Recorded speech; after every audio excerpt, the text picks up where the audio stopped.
Maturantët zhvilluan sot provimin e parë atë të gjuhës së huaj. Edhe këtë vit, teza u publikua në rrjetet sociale sa po nisi provimi, por Ministria e Arsimit garanton se kjo nuk e ka cënuar procesin.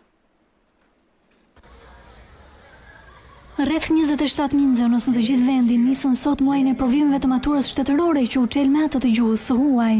Supozohet të ketë kontrolle të rrepta, por edhe këtë vit nuk munguan problemet. Pavarësisht se celularët janë të ndaluar në ambientet e provimit, teza u fotografua brenda 25 minutave nga nisja zyrtare për të përfunduar më tej në rrjetet sociale. Kjo ishte teza? Po. Kjo ishte teza. Nuk është as pak të drejtë sepse duhet jemi të gjithë të barabartë në momentin që jepet një provim. Po, kjo ishte. Është disi e pa drejtë. Por Ministria e Arsimit në një reagim zyrtar thotë se publikimi i tezës pas nisjes së provimit nuk synon procesin e maturës shtetërore. Sa i përket nivelit të vështirësisë së provimit, nxënësit u shprehen se pyetjet ishin brenda pritshmërive. Mesëm i thjeshtë, domethënë. Ishin gjëra të bëshme që kishin bërë 3 vite të gjimnazit. Që tek momenti kur po prisnim tek dera, na filluan pak ato dridhjet, ajo përzia në fillim fare, por pastaj kur filloi testi ishte çdo gjë e menaxhueshme, nuk kishte ndonjë problem. Domethënë ishte çdo gjë që kemi marrë këto 3 vite.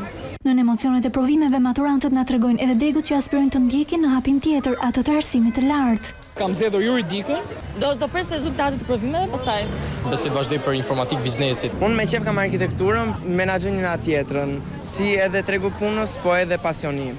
Vitin e kaluar, kalueshmëria në të gjitha provimet rezultoi në masën 99.42%, me një notë mesatare 7.23. Një rënje e lehtë kjo në krahasim me vitin 2023 kur ishte 7.26. Provimi i radhës është i gjuhës shqipe dhe letërsisë pas një jave me 10 qershor, ai i matematikës me 17 qershor dhe provimi përmbyllës i lëndës me zgjedhje me 24 qershor.